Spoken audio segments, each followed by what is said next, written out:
Walker Bushcraft, and well, I went out today. It's been raining for the last week, so I had a little break in the action. It's still pretty steamy, very humid out. I'm going to try to shoot a few videos today, try to get back into that swing of things. I'm going to do a couple of request videos, and today one of the things I'm going to do is I'm going to teach you how to make a tracking stick. Somebody requested it, so here's my first request, and we're going to get right to it. Stick with me. Alright, so the materials that you're going to need for this project are essentially a tape measure, a 3-foot wooden dowel from Lowe's or Home Depot, a Sharpie magic marker, and 2 hair ties that you can get from your girlfriend or your mom if you need to swipe them from your mom if you still live at home. Either way, they're just 2 hair ties. Alright, now let's put this together. Okay, so we're going to take our tape measure, we're going to lock it into place, and we're just going to mark off our inches.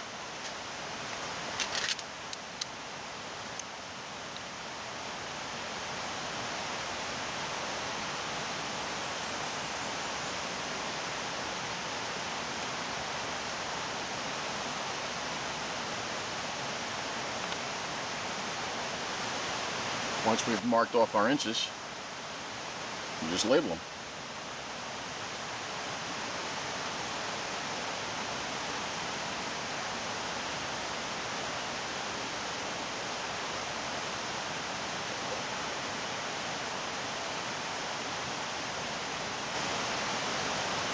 All right. Once you have it completely labeled, you just take your hair ties,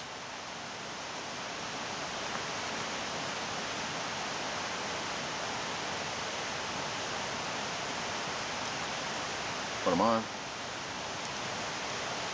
Okay, you use that for your markers.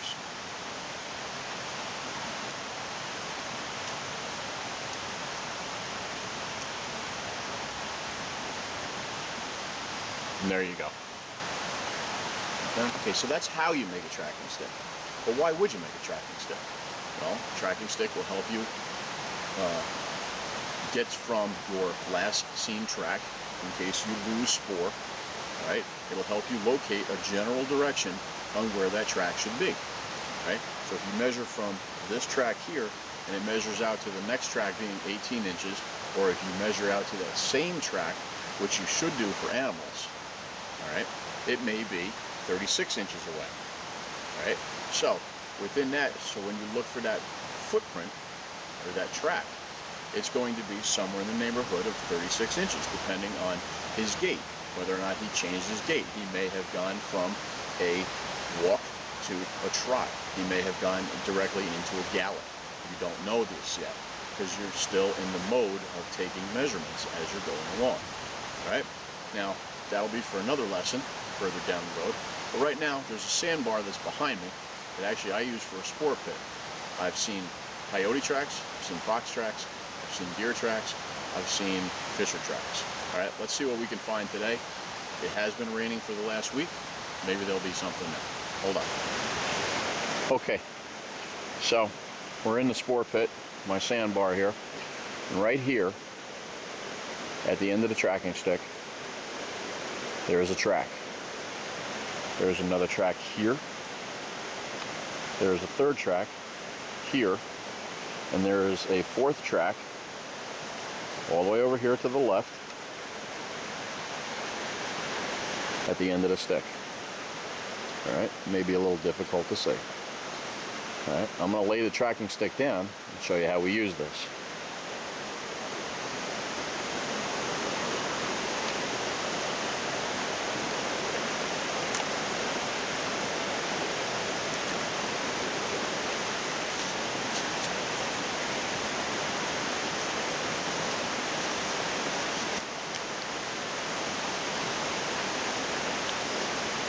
Okay, here's our first track right here. This is our second and our third here. Okay, there's a left side and a right side. And you put your tracking stick down, you put it in the middle between them. What I've actually done, okay, is I'm going to set this up for a measurement. And basically my measurement, I'm taking from the back of the track, or the hoof, because it is a deer, and I'm going to measure to the back of the same track on the same side. Alright? What I've also done is I've marked the toe, or the immediate front of the first track, and the front of the track on the left. Now, if the animal continues its same walking stride and doesn't change anything, or relatively stays within those guidelines, okay, you should be able to pick this up and move this to the next set of tracks, and you should be able to, with relative ease, find where the next track would have been. The tracks may not be as pronounced as what you see here in the sand because of the substrate, but you should be able to feel a slight depression, or at least know about where the animal went if it continues in the same direction. Okay? This can help you in transitions between going from stream to rock to maybe grass to leaves and so on. So let's pick this up and let's move it, and let's see how far we can get on this trail.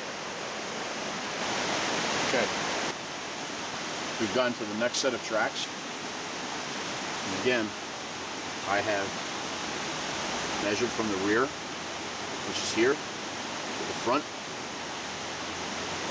and then he actually shortened his steps because now the 36 inches actually goes to the toe, and there's a impression right here. He didn't want to step on that stick that was right there, more than likely. They're pretty agile. Also, what you would want to notice is that the straddle, okay, or the distance between the tracks starts to narrow, and that's exactly what it did. Before there was about 3 inches, 4 inches in between. Now there's the width of the stick, and that's a 3/4 inch wooden dowel. All right, so the tracking stick does come in handy, and we could continue to go on. So anyway, all in all, the tracking stick, relatively inexpensive tool to be using, can help you out when you're doing some serious tracking, right along with the other items that I actually have in my tracking kit. So this is Brian from Snowwalker Bushcraft. Thank you for your views and thank you for your comments. And until the next one, walk the woods.